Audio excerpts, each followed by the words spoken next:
नमस्कार। आजाद संवाद मीडिया में आपका स्वागत है। खबरों के साथ मैं रमेश पटेल।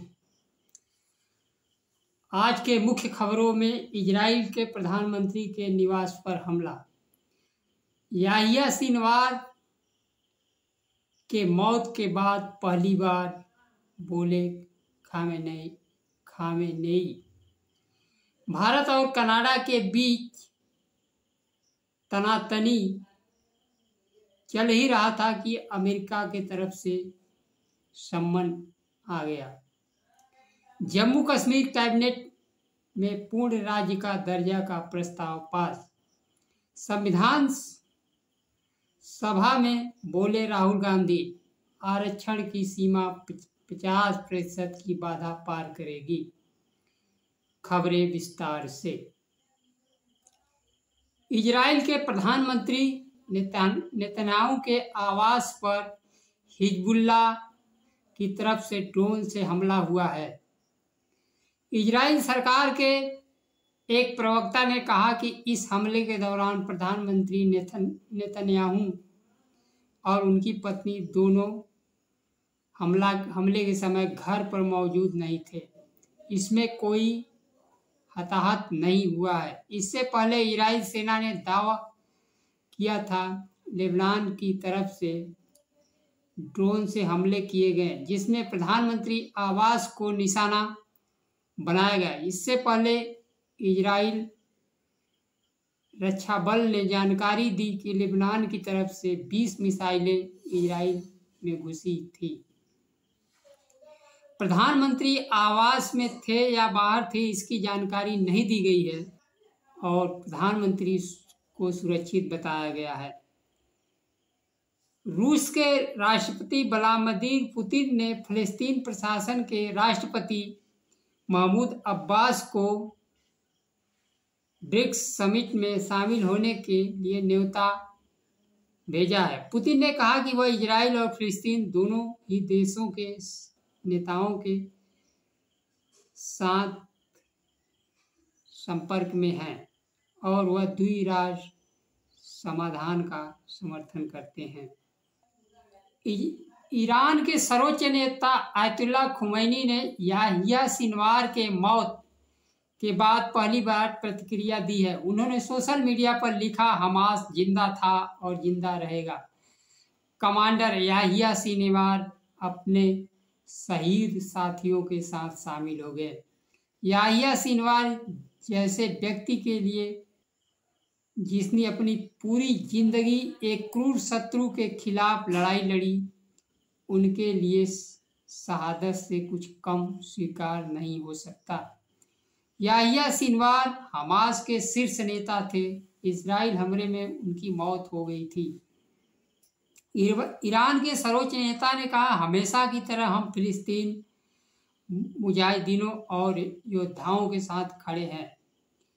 मैं हमारे भाई याहिया सिनवार की शहादत पर उनके परिवार और साथियों और ईश्वर के मार्ग पर जिहाद के लिए समर्पित सभी लोगों को बधाई देता हूं और इस क्षति के लिए संवेदना व्यक्त करता हूं।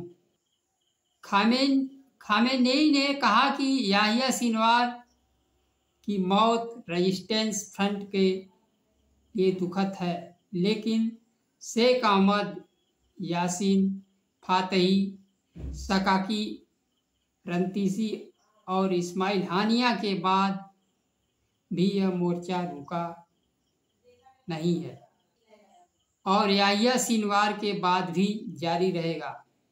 याहिया सिनवार की मौत विगत दिनों 17 अक्टूबर को इजराइल हमले में हो गई थी।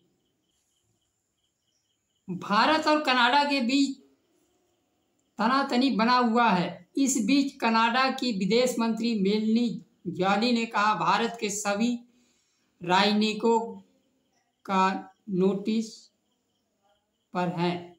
उन्होंने कहा, भारतीय एजेंटों और राजनयिकों के कारण कनाडा के लोगों को जिस मुश्किलों का सामना करना पड़ा, वैसे हमने इतिहास में पहले कभी नहीं देखा। दोनों ही देश 6 राजनयिकों को अपने अपने देश से निकाल चुके हैं। भारत और कनाडा के संबंधों में पिछले साल कनाडा में भारतीय मूल के सिख नागरिक हरदीप सिंह निज्जर की हत्या के बाद तनातनी बनी हुई है। इस बीच अमेरिका के न्याय मंत्रालय ने 17 अक्टूबर को भारतीय नागरिक विकास यादव के खिलाफ भाड़े पर हत्या और मनी लॉन्ड्रिंग का मामला दर्ज करने की घोषणा की है। विकास यादव पर अलगाववादी नेता गुरवंत सिंह पन्नू की हत्या की साजिश रचने में भूमिका के लिए दर्ज किया गया है। विकास यादव का अमेरिकी न्याय मंत्रालय ने भारत सरकार का कर्मचारी बताया है। वहीं भारत सरकार ने कहा कि वह कर्मचारी इस समय नहीं है। इस मामले में भारतीय नागरिक निखिल गुप्ता से अमेरिकी हिरासत में जो है,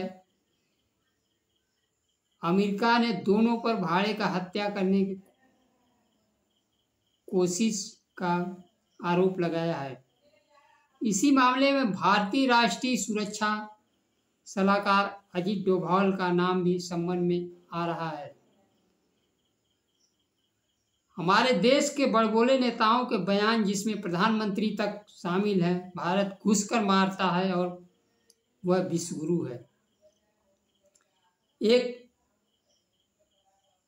अंतर्राष्ट्रीय स्तर पर जो बदनामी हो रही है, देश के लिए लज्जापूर्ण है। प्राय सभी देश हर देशों में अपने दूतावास के माध्यम से जासूसी विंग के माध्यम से हर देश में इस प्रकार की कार्रवाइयाँ करते हैं, लेकिन ढोल नहीं बजाते हैं। हमारे देश में कार्रवाइयाँ होती हैं तो ढोल बजाया जाता है। आज वही ढोल देश पर भारी पड़ रहा है। कहाँ भारत विश्वगुरु बनना चला था, लेकिन विश्वगुरु बनते बनते अपने देश में एक अंतर्राष्ट्रीय स्तर का विश्वविद्यालय भी स्थापित नहीं कर पाया। आज कनाडा और अमेरिका मिलकर कूटनीतिक मोर्चे पर घेर रहे हैं और भारत कनाडा को तो स्पष्ट जवाब दे दिया, लेकिन अमेरिका को जांच में सहयोग करने के लिए कहा है।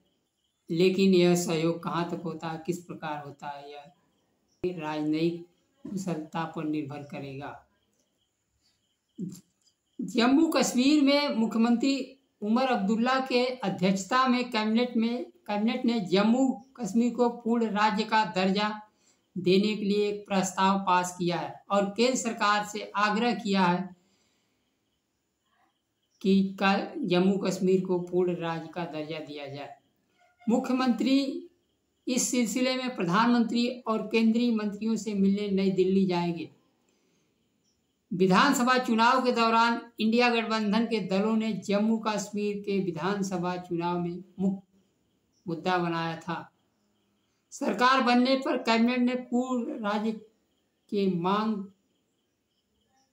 पर अपनी तरफ से स्वीकृति दे दी है। अब अगला कदम भारत सरकार को उठाना है। झारखंड और महाराष्ट्र में विधानसभा चुनाव का बिगुल बज चुका है। इस सिलसिले में रांची में संविधान सम्मेलन में विपक्ष के नेता राहुल गांधी ने कहा, आरक्षण की 50% बाधा हटेगी, जाति जनगणना कराई जाएगी। उन्होंने कहा, आदिवासियों को देश के असली मालिक हैं, भारतीय जनता पार्टी उनकी जमीन छीनना चाहती है और उनका पहचान भी मिटाना चाहती है। राहुल गांधी ने कहा कि हम जाति जनगणना करवाएंगे और 50% आरक्षण की बाधा को तोड़ेंगे। दूसरी तरफ राहुल गांधी ने मुख्यमंत्री हेमंत सोरेन से भी मुलाकात की, जिसमें झारखंड चुनाव में सीटों के बंटवारा का फार्मूला बताया गया। इंडिया गठबंधन के दलों में कांग्रेस पार्टी और झारखंड मुक्ति मोर्चा 70 सीटों पर चुनाव लड़ेगी तथा 7 सीटों पर राष्ट्रीय जनता दल चुनाव लड़ेगा और 4 सीट कम्युनिस्ट पार्टियों को छोड़ दिया गया है। आज के लिए बस इतना ही। नमस्कार। जय संविधान।